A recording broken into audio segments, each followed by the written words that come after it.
Hi, welcome to my channel. The novel I'm bringing to you today really gets my adrenaline pumping.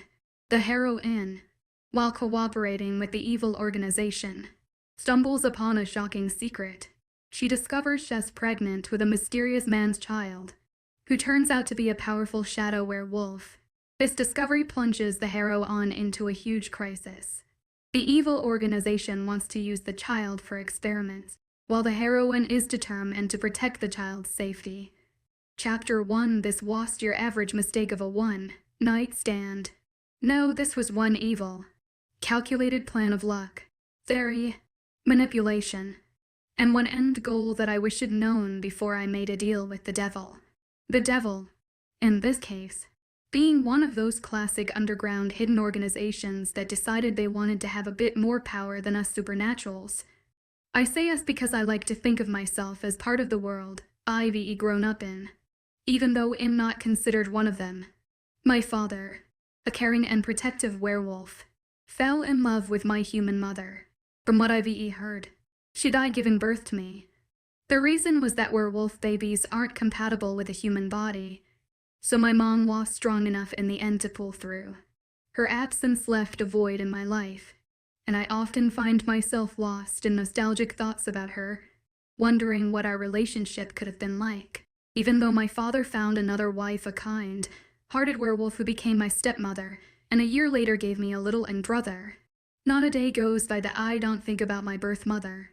I imagine she could have related to me better, since she was human and am as good as, because I can't shift like my stepmother. Half brother or father. My werewolf gene was the dominant one, kind of like how women carry hemophilia, which is a really bad thing to compare it to. Despite my conflicted feelings about my identity, I love my family. I called and asked for a more caring support system as I grew up. My stepmother, who taught me her secret recipe for cookies and helped me pick my prom dress, has been a constant source of support. My protective dad has always been there for me. And even my younger brother, who I yelled at for being beyond annoying, became someone I could teach about treating future girlfriends right. Now that same younger brother is the reason I'm currently on my knees, head down at gunpoint, to make sure he lives another day. My loyalty to family and protective instincts have kicked in, even though a part of me wants to kill him for getting me into this situation in the first place. As I kneel here, I can't help but wonder if sacrificing nature is a trait I inherited from my deceased mother, or if it's just who I am. I don't see why you think you can come in here and bargain with us for your brother. A voice snarls above me and I grit my teeth to make sure I don't reply with my snarky comments that have earned me a few slaps so far. He pledged to us he would bring us the money in the restricted time of the year, and he hasn't even been able to supply us with half of that. I told you the story.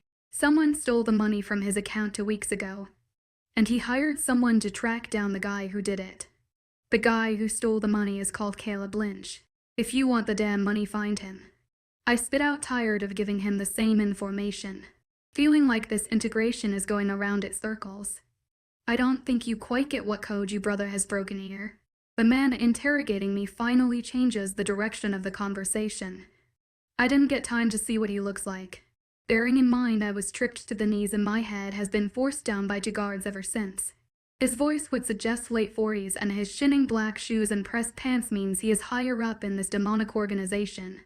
I didn't realize you foul human beings had a code. Smack. Across the cheek as I bite my tongue from crying up. The sting in my cheek is throbbing as well as the ringing in my ears. I feel the warm breeze from my interrogator as he leans down to my level.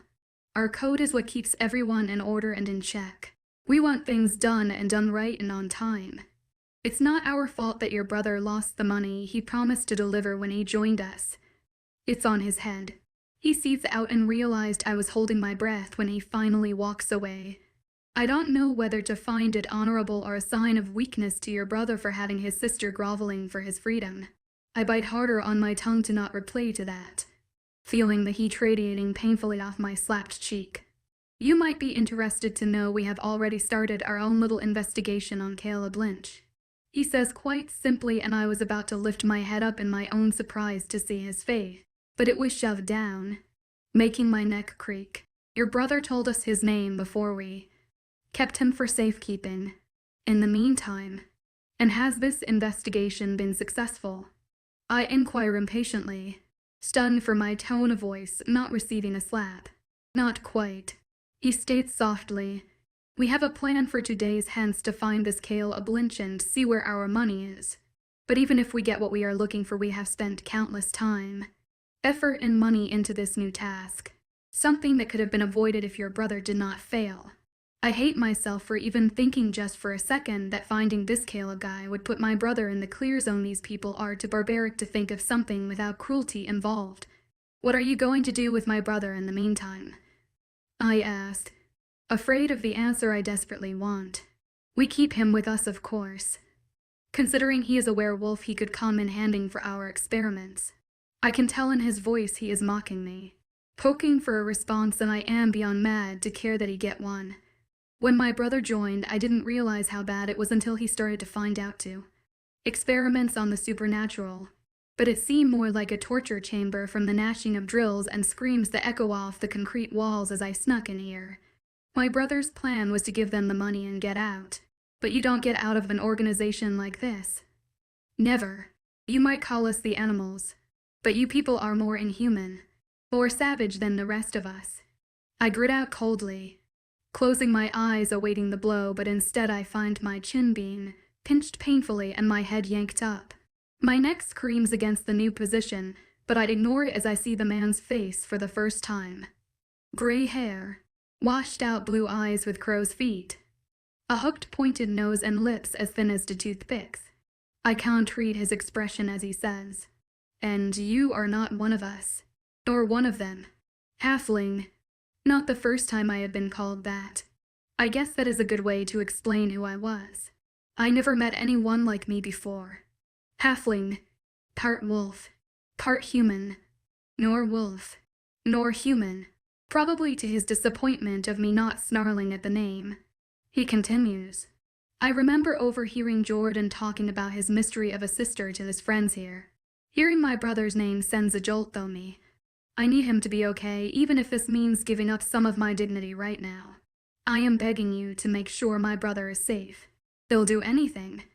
The man steps away for me, straightening up, and I take in my surroundings. An abandoned underground car park of New York City. I find it funny no one has stumbled or even noticed what has been built here. But then again, you would be shot dead or recruited if you tried to tip someone off. But now it's a built mastermind, with offices, training places, and science that I wish I didn't have to see earlier. They also have many holding cells that I tried to get to but was caught and dragged here, to a dark and dusty room where the white paint lines for car spaces and block pillars still stand. There is some long agonizing silence, and it seems the 2 all dressed in back guards behind me get fidgety. Anything. Well, I think you could be useful in 2 days for our new mission and getting $500,000 back. He nods his heads to the guards behind me, who then immediately grab me under the arms to make me stand. I nearly fall over on my face from my knees being wobbly from the hard floor. He walks over to stand right in front of me, his suit and blue tie spotless and well fitted. And how will I be helping you with this plan? All in good time, he says with a smile more wicked than sweet. I suggest in the meanwhile you clean yourself up. He pats the dust off my shoulders, it being very visible on my black shirt and leggings. And you go find a new pretty dress and buy some new makeup. Tomorrow night I will send someone to inform you of the address and time for Sunday. It seems like he has finished talking, but then he leans into whisper in my ear. And if you are stupid enough to bring a weapon like this time, be very sure it will have dire consequences for your dear brother. A shiver shoots up my spine as he straightens again and begins walking away, to the door at the far back wall. I look forward to working with you. Brooke. My name comes out of his mouth like he now owns me. And quite possibly could. You too, mister. I drift off hoping he would finish. He reaches the door, opens it, and turns around with a smile. Mr. McCoy, I was escorted out by the 2 same guards to the exit. My nerves on edge from what's to come, as well as the fact my brother is somewhere in this hellhole and I was close to helping him escape. But I keep asking myself, did I dig a bigger hole then in the first place? On the way out, I catch a glimpse of someone watching me. On a high above railing on the many levels of this new underground building, an older man surveys me. He wears a suit as well, but it's too far away to see any recognizable features to remember. But as I was about to look away, I catch Mr. McCoy joining him, whispering something in his ear. And what makes me want to vomit is the smile the strange man gives me before we are out of view of each other. I will never trust this organization. The Supernatural Experimentation Research Organization, S.E.R.O. Chapter 2. Last night in my New York trashy hotel room, I hear a knock at the door to find a man in our clothing waiting outside. He simply handed me the piece of paper and walked down the hallway out of sight. I was expecting the address to be some secluded or abandoned place that no one would have heard of. Instead, I got the address to the #1 nightclub right now in New York City. I assume that is what Mr. McCoy was referring to when he told me to get a new dress and makeup, which I spent the next morning purchasing. Right now I am getting all dolled up for this evening, still having no idea what I am required to do. But assuming my new black dress and silver high heels is to blend in with the crowd, I make to the outside of Volts to what I was expecting. A barricade of people waiting in line to go in. The vibration of the loud music coming from inside the club pumps through me as I try to see a familiar face, starting to panic if they are expecting me to get into club alone. But I calm myself down. For Jordan, I remind myself. When I'm about to walk to the back of the line, I feel a tap on my shoulder. I whirl around instantly and gulp when I see Mr. McCoy standing there in a new fine suit, smirking at me. He doesn't wait a minute to snatch me up, looping an arm around my waist and walking to the front of the line. I nearly fall, trying to clumsily catch up with him in my heels. I feel awkward and uncomfortable with his arm around my waist, feeling like he somehow owns me by this, which I hate. Once at the entrance, a bouncer glances our way. He smiles politely when seeing Mr. McCoy and unhooks the rope as Mr. McCoy places a hand on my back and pushes me through the door. It's a blaze of lights and sounds.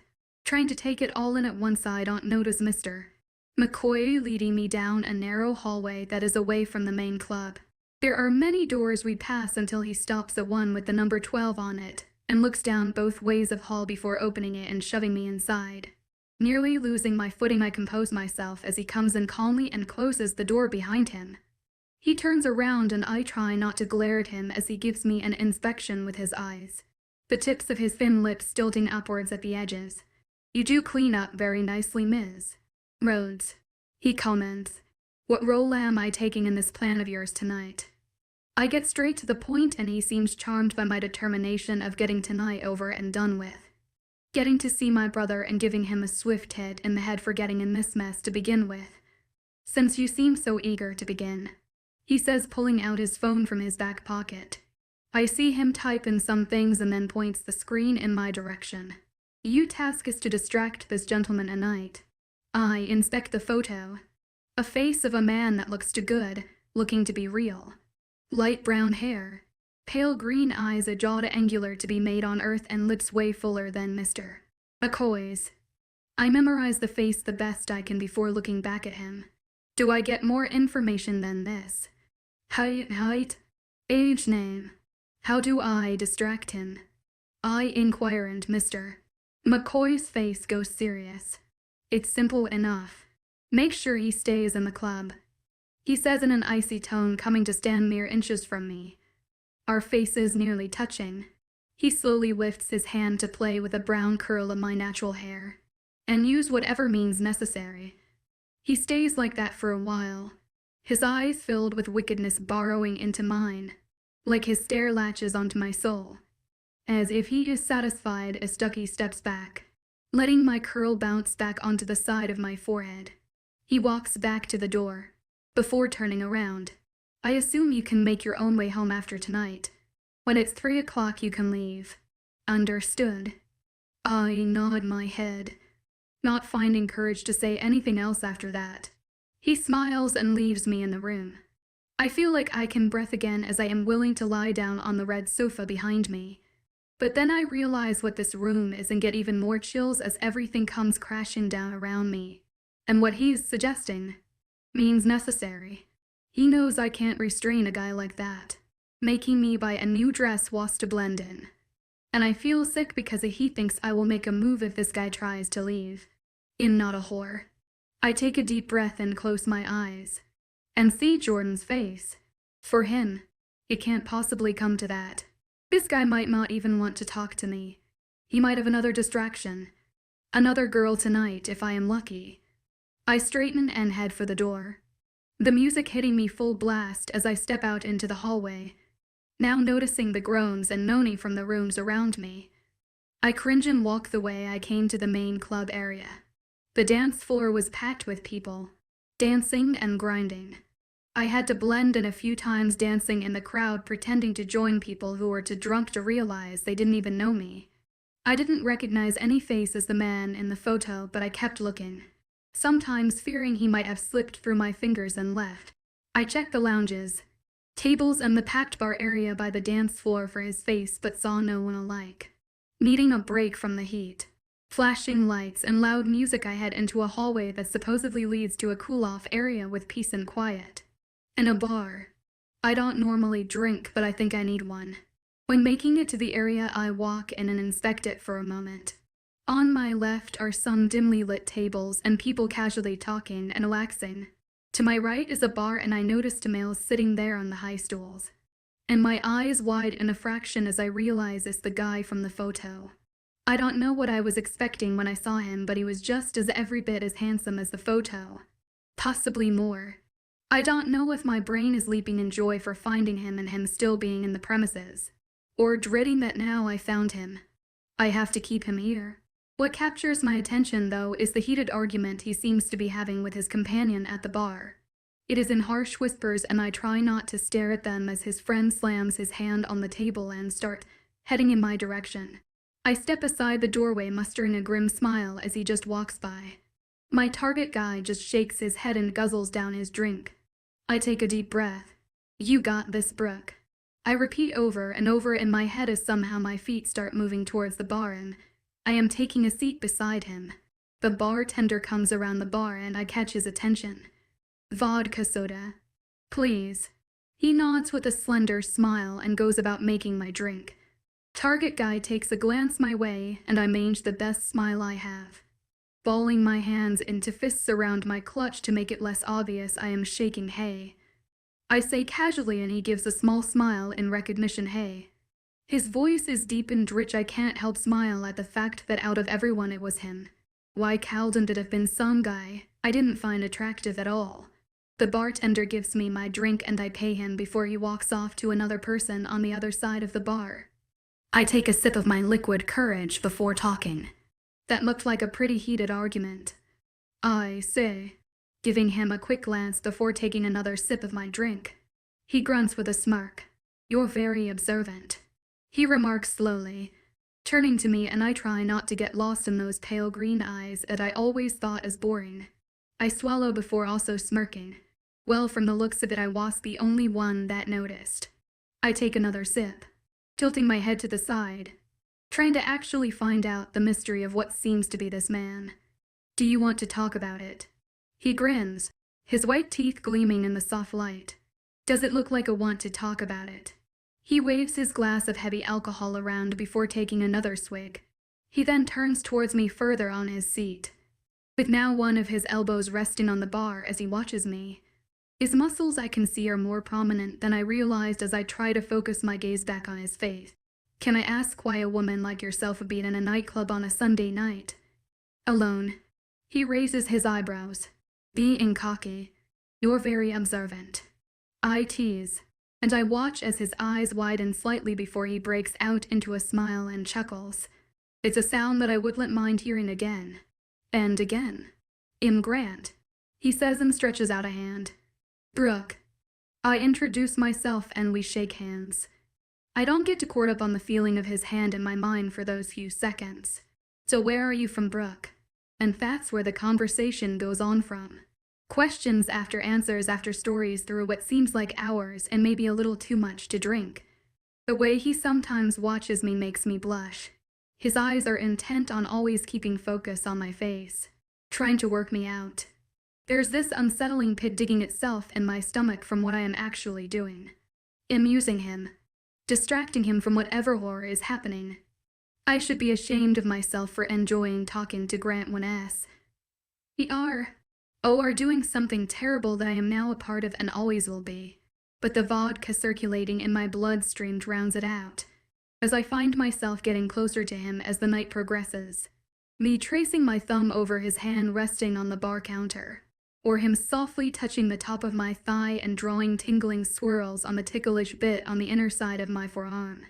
About to say something else, I hear a ring come from my phone and I check it to see my alarm has gone off that I set for 3 o'clock in the morning.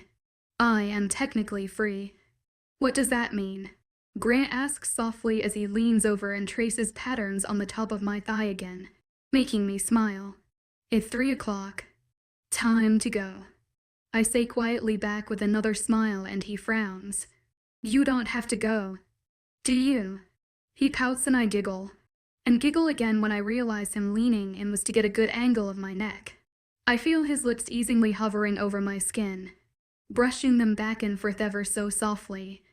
I bite my lip from the tingles dancing rapidly over me from where he touches and some part of my brain surrenders. Rationale thought goes out the window. I never said where I had to go. I sigh, his lips still lingering there, and I feel the smile spread on his mouth as he leans back on his seat and get-ups. I didn't realize how tall he was from only seeing him sitting, but I get up as well, leaving a tip for the waiter. The next second, his hand is in mine. The next minute, we're out of the club. The next hour, after an agonizingly long taxi ride, am in his hotel room, and nothing came to mind that night as I was with Grant and what was to come after. Chapter 3. Is it raining? The first thing that pops into my head as my eyes flicker open this morning. Yet I only find an unfamiliar bedroom surrounding me, and my heartbeat picks up as the events of last night come into play. Grant. Talking with Grant. Distracting Grant. A little fooling around in the taxi with Grant. Using Grant. In bed doing things with Grant. Brooke Rhodes is a terrible person.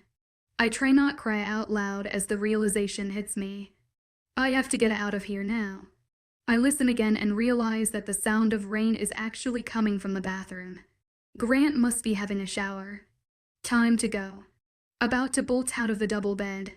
I realize I am naked underneath and curse myself again as I look around the lavish room to see where my clothes are. I spot my dress on an expensive-looking chair in the corner near the bathroom door. My bra is hanging on the outside door handle to the room. I can't suppress the smile as the memory of Grant last night, or should I say morning, explaining how he was staining how he was a friend, and that my bra would warn him to go away. Don't smile, Brooke. The thought of now having to go back to S.E.R.O feels like I need to wash the shame off my body with so many showers from what I did. I mean, I didn't go with Grant because I had to. I wanted to, and he is a great guy and I am a terrible person, so nothing would work out between us anyways. I shake my head, finally spotting my underwear on the floor beside my bed, and leap into action, putting on the clothes from the night before.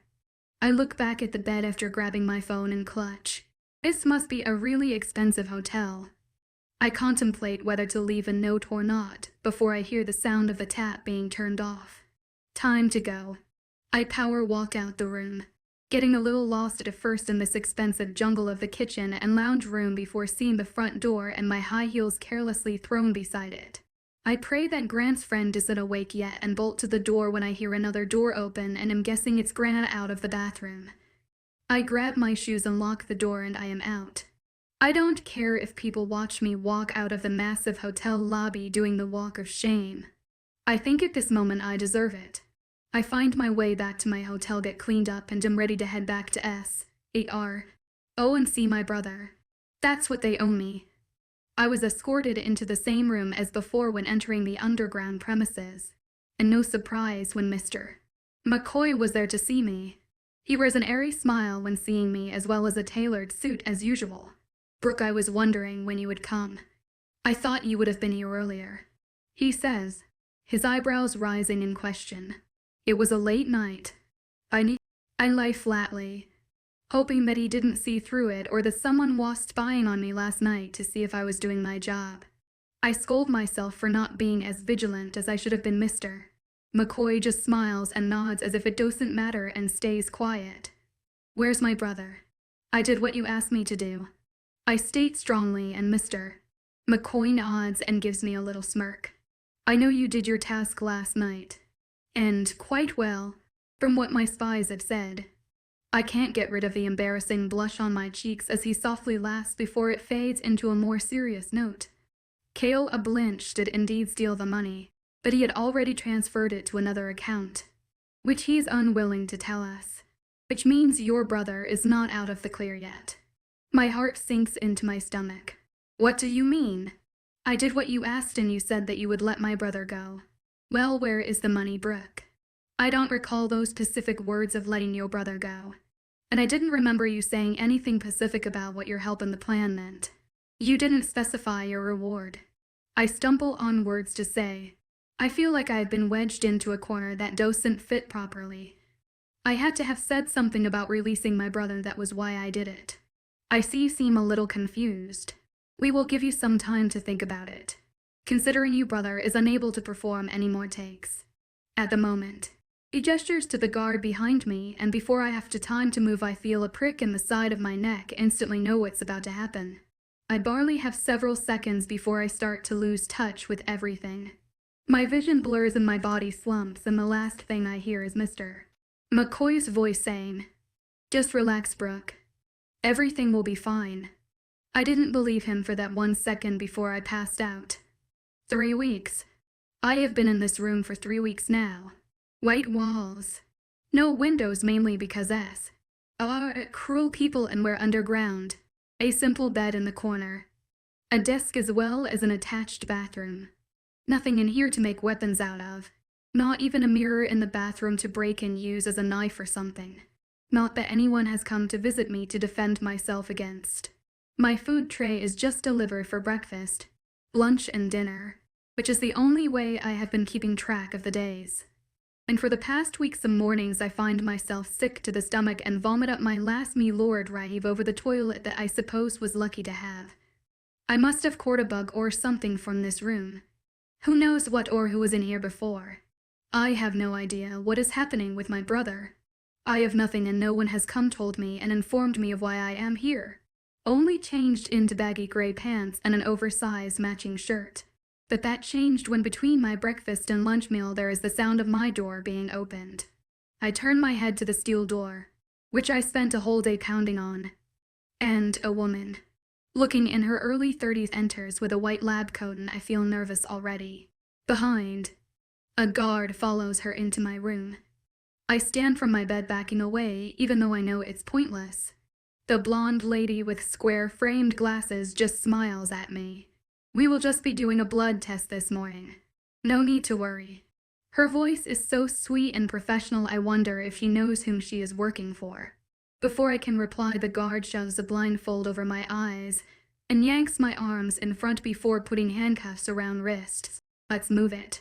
He roughly grabs my shoulder and guides me out the door into an unknown place to wherever we're going. I try to do the skilled spy technique of counting how many steps before we turn to another corridor. But I lose track as my mind starts going to panic overdrive. Blood tests. That's probably where it all starts. Seeing whether being half werewolf could be powerful or if I have any other skills. I feel our pace slowing down as a door is opened and I am shoved inside. My wrists are released before my blindfold is roughly taken off and I squint in the harsh light. The door is closed behind me, and after a thud I realize where I am. A doctor's office. I cowled and be more confused as I watched the lady inspect a clipboard on her covered desk before placing it back down and looking at me. She smiles before talking. My name is Drive Ridley, and we will just be doing a routine blood test today. Nothing to be alarmed about. If you want to take a seat. She gestures to a blue padded chair to the left of the room. She doesn't seem impatient as I just watch her before slowly moving to the chair. I check and see there are no handcuffs or ties on the armrests and legs before slowly sitting down. She walks to the opposite wall from her desk and opens a cupboard under a sink. collecting some necessary equipment, I am assuming. As she does this, I look around. In an underground hidden location, they have built this room. A replica of a doctor's office. Or is it a place where the workers come when they're feeling a little unwell? Shouldn't I be in one of those experiment rooms with tables to tie you down and medical instruments that make me feel squeamish just by thinking of them? Drive Ridley grabs her supplies before putting them down on a wheelie cart and walking to me with it.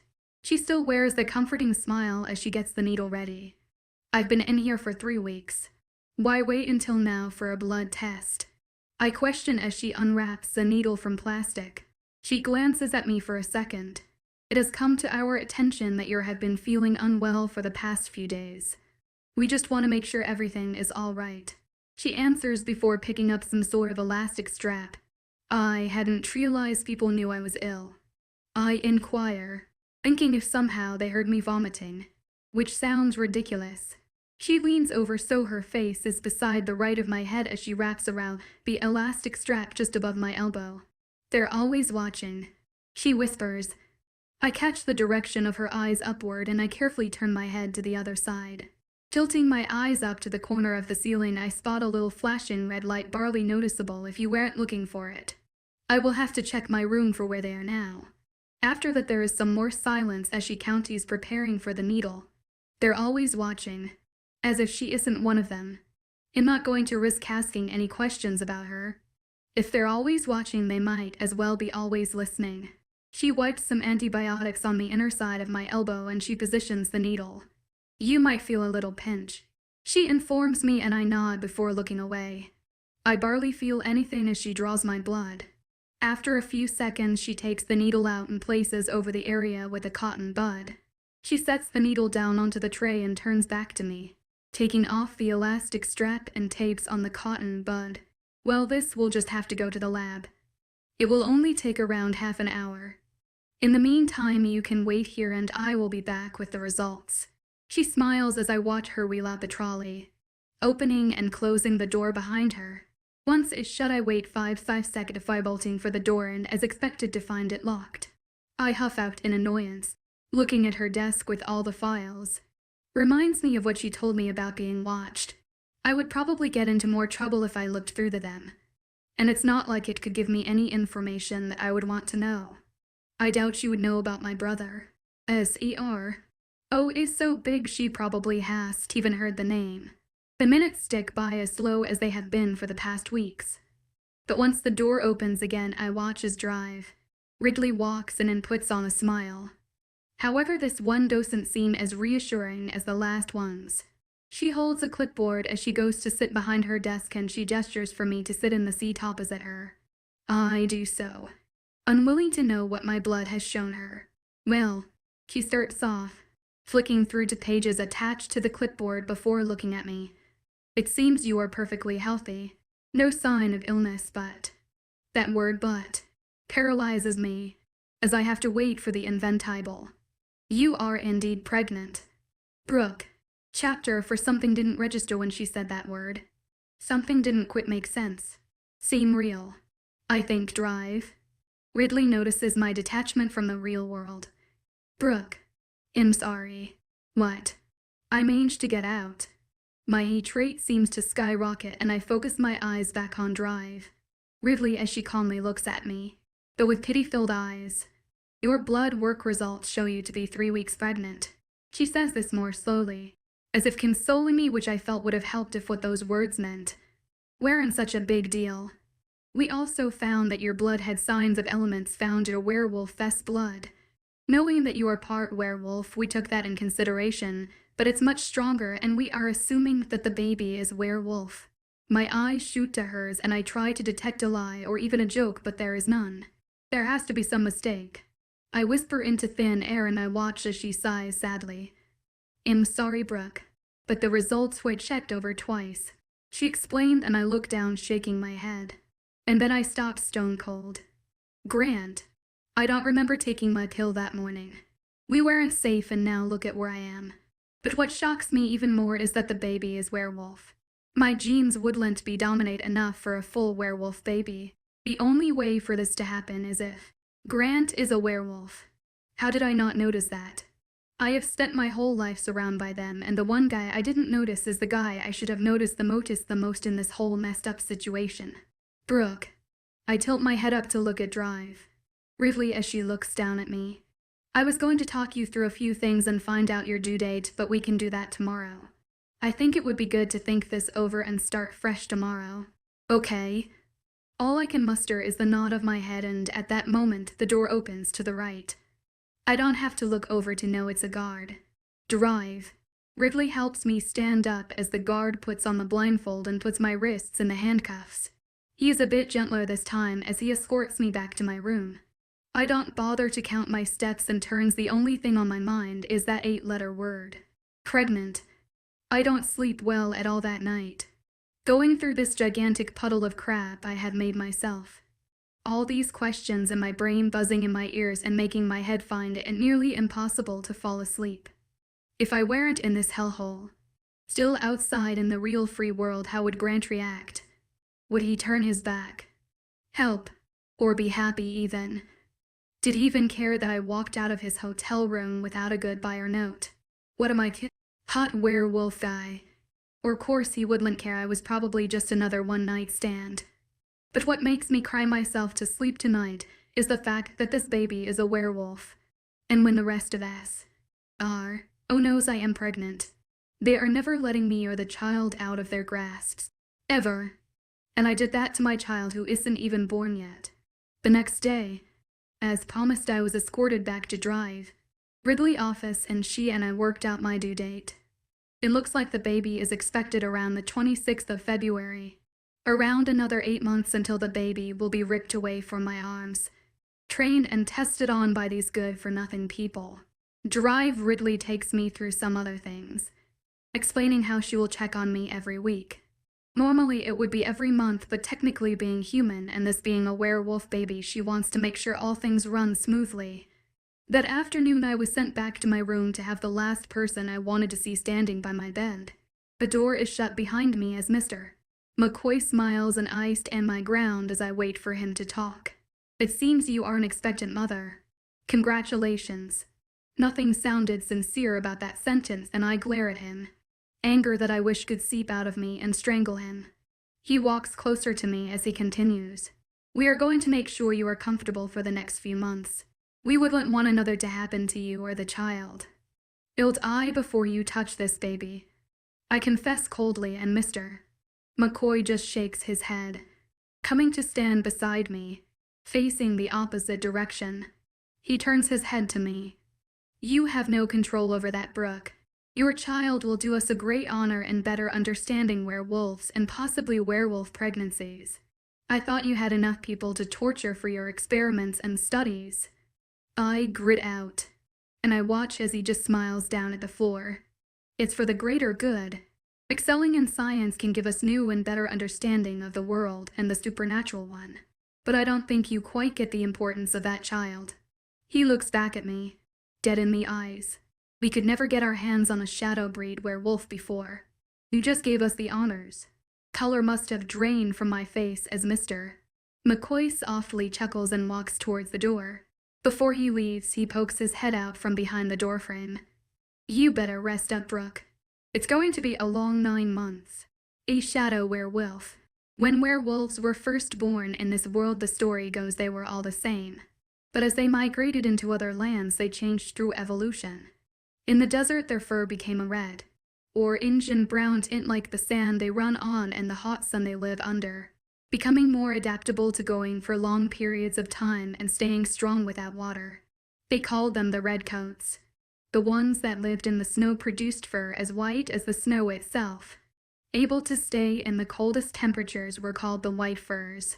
The ones that went to the forest, which was the most common, are called the trackers for their skill in navigating through the forest. Their fur normally a sandy blonde to light brown color to blend in with the forest. There are many more of what the humans who know about us call breeds. I remember my father telling me all about them. But the most powerful out of all of them are the shadows. They lived in the harsh conditions of mountainous caves and deserted dead parts of the planet. Their fur a midnight black. They are strong, agile, fast and deadly. meaning they are the most feared and the first to be hunted. There was always a small population of shadows, but it has gotten even smaller since they were killed first by the humans that feared them. And so most werewolves these days could go through their whole life without coming across one adding or just the shadows are in hiding, or just rare in general. And out of all the werewolves in the world, Grant just had to be one badass shadow. The next week came by and dare I say it, I was excited to see another human being as I was escorted to drive. Ridley's office. I still might not know if she is for or against S.E.R.O. Oh, but either way I find it comforting that she seems to care about me compared to all the other people I have met here. Ridley takes my blood pressure. Are you still experiencing any morning sickness? She asks me. It's gotten a bit more severe. I guess it's normal though. I question and she just smiles and nods. Perfectly normal for the first few weeks, it can be off and on. I will get some gum to be delivered with you breakfast. It might help, she says after taking off the pressure cuff and going to write down something in my file. Okay. So no other problems this week? Stomach cramps of any sort? She asks and I shake my head. Well, just one last thing before you go. You need to check over some of your information, such as your name and birthday. Sure. I drift off not wanting to know how they got access to private information like that. But knowing them, they hacked into those files from computers in California where I used to live. She hands me a folder and I open it up, expecting to see neatly typed up and charted information on myself, but instead I find a handwritten note. Be ready to leave here tomorrow night. Someone will come get you from your room to leave straight away.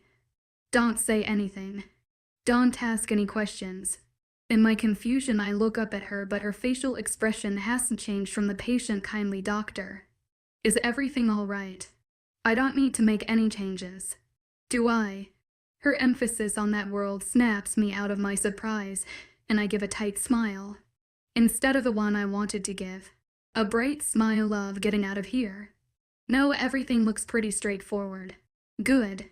She beams and gets up from her seat. I'll see you next week. But that I am escorted out of the office back to my room, praying that tomorrow I am out of here. Chapter 5. I was beginning to lose hope. As the hours ticked by after dinner drive, Ridley's note said that someone was coming for me, but there has been no one so far.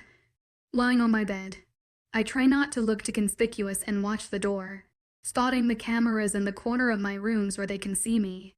But just as I realize nothing and no one is coming for me, my eyes flicker shut. This was also the moment I hear the screeching of my door being opened.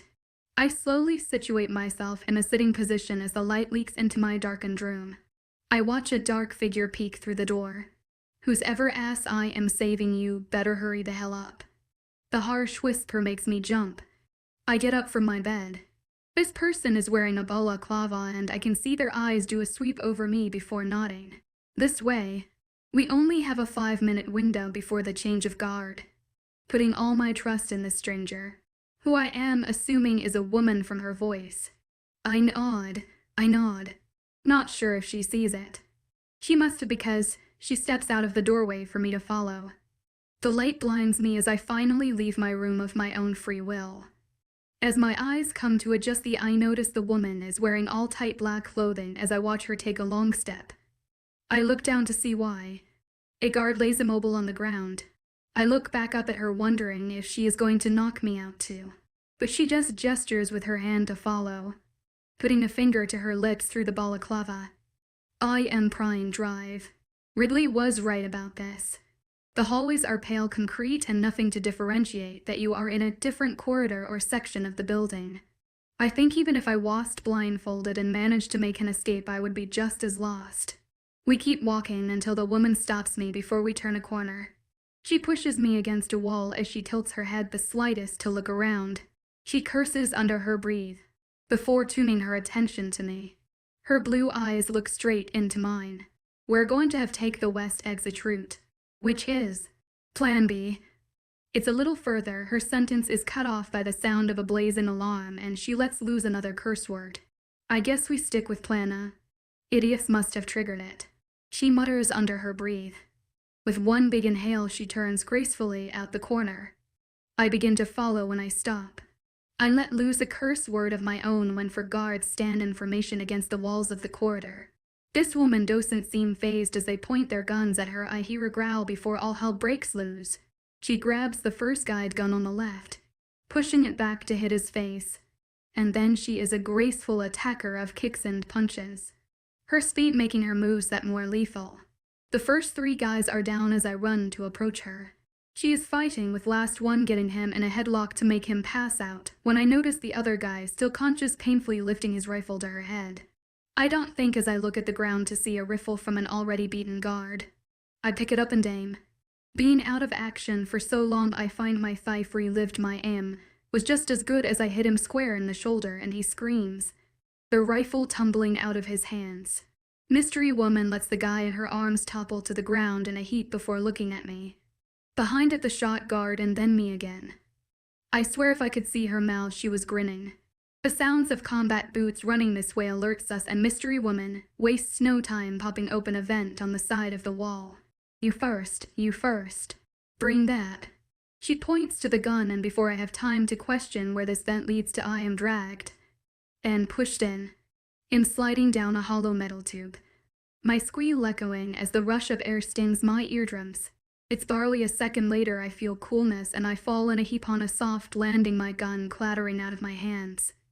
I hear a swooshing noise and I scramble to the side. Mystery woman making her way down the vent. I mange just in time to move, as she lands with a huff of air on the garbage bags. We waste no time climbing off the mists of what look like purposely positioned garage bag. Forget my gun. She looks me up and down, as if checking to see if I am in one piece. And that's when the smell hits me. It smells like crap down here. And being in a sewerage system makes sense all of a sudden. Let's go. But I ask nothing as we walk close to the walls of the smelly tunnel. I try not to puke my guts out, my nose somehow picking up the worst of what is flowing down here. A minute later there's a doorway to our right and I spot the stairs and try not to groan. We have to hurry. Can you run? She asks and I don't know where my bad mood came from when I snapped back at her. Of course I can run. I see her roll her eyes before I take a deep breath and run up with her. Flight after flight we run, my gun becoming harder to hold as sweat soaks my palms and my body. This is what happens when you're trapped in a room for a month. When I finally taste fresh air my body screams in agony and enjoy at the same time. Drenched in sweat, mystery woman has led me to a back street alleyway of New York. Dumpsters crowd the walls and even though it's fresh air the smell still lingers of crap. From her pocket, she pulls out some car keys. She clicks a button attached and a double flash from my right shows a black Land Rover parked in the narrow alleyway. I don't have to be told as she walks to the driver's side. I hobble into the passenger seat, still out of breath. In seconds she has turned the car on and started the engine. I really hope inside wast flute luckin' that you really are a good shot, she says, before I notice the first bullet hitting the window. The glass must be bulletproof. My eyes widen in shock, especially when she starts winding down my window. I take a quick glance ahead. 2 gunmen are approaching the vehicle in what looks like bodyguard outfits. I take a last calming breath, trying to make my hands stop shaking as I half lean my gun out of the side window. I block the noise out of the bullets rebounding on the windshield. Aim, shoot, hit. I hit the first man and concentrate again. Aim, shoot, hit. The sound of bullets stop, and before I can take another breath the engine roars and we're zooming out of the alleyway. The gun nearly ripped out from my hands out the window. I manage to pull it in as the glass slides back up. In the dark. In New York City we make our way out of the traffic, watching cars and people on the road to make sure we aren't being followed. Until we have made it out of the city have I gained my bearings. This is also the time when mystery woman yanks off her balaclava and shakes her golden hair out. I watch her sigh out in pleasure as she smiles at me for a second before turning her gaze back towards the road. Feels good to get that thing off. The feeling of being overwhelmed hits me harder than I thought as I open my mouth like a gaping fish to try and start the first of many questions. My name is Abby. Mystery woman. Now Abby says calmly. The sun starting to rise across the house rooftops of a suburb, I don't know, surrounds us as we drive. I will explain everything when we get to the meet-up point. I did specify that my sister was to tell you not to ask questions. I am silent for several seconds before asking. Your sister? Abby nods with a small smile. You probably know her as Drive. I have another sister called Annie. Ollie, Annie, and Abby. My mom had a weird sense of humor. I nod along, wishing now I could say thank you to Drive. Ridley. Well, Ollie. I gaze down at my hands, still seeing that I am gripping the gun. I quickly turn around and place it on the back seat, not wanting to hold it anymore. So is your sister a double agent or? I don't get to finish my question as she interrupts me. No questions until the meet-up point, she says in a sing-song voice that makes me silently grumble. Having so many questions. I would think she would answer them to make me trust her. But I already trust her because she got me out that hellhole. Although I have left my brother behind. A lump forms in my throat that I force down as the seconds of silence tick by. Only the soft hum of the engine is heard. Where do you learn to shoot a gun like that? Abby asks, breaking the silence, and I turn my head to her. With a little scowl I say, if I can't ask questions, neither can you. I hear her soft chuckle as I turn my tired head to lean on the cool glass of the window. Fair enough. We only have another hour before the meet-up point. I'll explain things then. I am too tired to answer as my eyes close, and I dream about the days when I spent hours in a shooting range, trying to make up for the fangs and claws I was made fun of, for not having. Brooke. Wakey. I feel a slight shaking on my shoulder as I am taken out of my sleepy peace. I blink a few times expecting to wake up back in the room with 4 white walls, but instead my cheek is pressed in comfortably against glass. Where are we? I yawn and hear Abby's laugh as she stops shaking me. The meet-up point. Come on, you can sleep once we're inside. I hear the door open and shut as I finally stretch and properly look outside the window. We're surrounded by fields of green and ahead is a little brick cottage painted white. I exit the vehicle, my dirty bare feet feeling the warm pavement from the risen sun as I walk to the front door. Roses line the garden beds around the front of the house, and the windowsills are cluttered with pot plants. The door is open as I enter. The hallways are narrow and I turn to the right to find Abby in a small country kitchen rummaging through the cupboards. Looks like no food. Damn it. Abby shuts the last drawer and looks my way. We'll get something on our way back home. Home? I ask, wondering if she will actually answer me for once. Abby sighs. I no time to explain. She rolls her eyes before putting her hands on her hips. How about this? You look exhausted. There's a bedroom you can rest up in down the hall. Then we can talk. I look at her flatly, mainly because she keeps avoiding answering my questions, and secondly she has a point about me being exhausted. Fine, I huff out and she gives me a small smile and leads the way to a small bedroom with a double bed and nightstand. It takes 2 seconds to slump onto the mattress and not move until I am in dreamland again. You deliberately disobeyed me and went behind my back. A gruff voice wakes me up, still groggy. I listen in on the argument. Look. I know I should have told you, but there was no time. My sister asked me to do this. It sounds like Abby's voice beside my door. Your sister didn't organize this plan. I did. The voice of a man reaches my ears. Something sounds familiar about it, but I am too drowsy to pinpoint it. No, she just stole the blueprints of the S.E.R.O. Building, so today could be done successfully. Abby gets out angrily. She has been there for 5 months now, going undercover for you and risking her life. She asks me to do this one thing. I think we kind of owe it to her. Don't you? There's more silence and I find myself drifting back to sleep when the man's voice speaks again. Why would your sister risk saving that girl's life? What makes her different than the other victims there? Chest fragment. Abby softens her tone as she continues. I can't hear what she is saying, but just muffled words as if she is explaining something. Chess coming with us. The man asks the question. It doesn't seem like she has anywhere else to go. Abby replies, some sadness in her voice as there is a pause before she speaks again. Is he all right? He'll be fine. We will get him back before nightfall. Their voices turn quiet again and my eyes decide they want to close. I fall back into a deep sleep.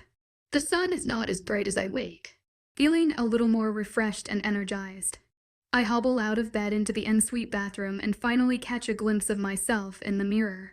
My brown curly hair has gotten out of control and the purple bags under my eyes look darker than usual. To my left is a pile of clothes left on the toilet seat. Thanking Abby in my head, I don't waste time hopping into the shower and washing away the sweat and grime from the past night. Once out of my rags and into some simple comfy track, I eat in a blue t-shirt. I walk out to the living room area, drying my hair with a towel as I spot Abby sitting on a white couch playing with her phone. Her head pops up when seeing me. She puts on a bright smile. As I go to join her, I notice some similar features to her sister Ollie, or known as Drive. Matching color hair as well as the same eyes. Although Abby has a more athletic build than her sister. So is this the part where you finally explain anything? I inquire as I rest the towel on my lap. Waiting. I suppose it is. Abby places down her phone and gives me her full attention.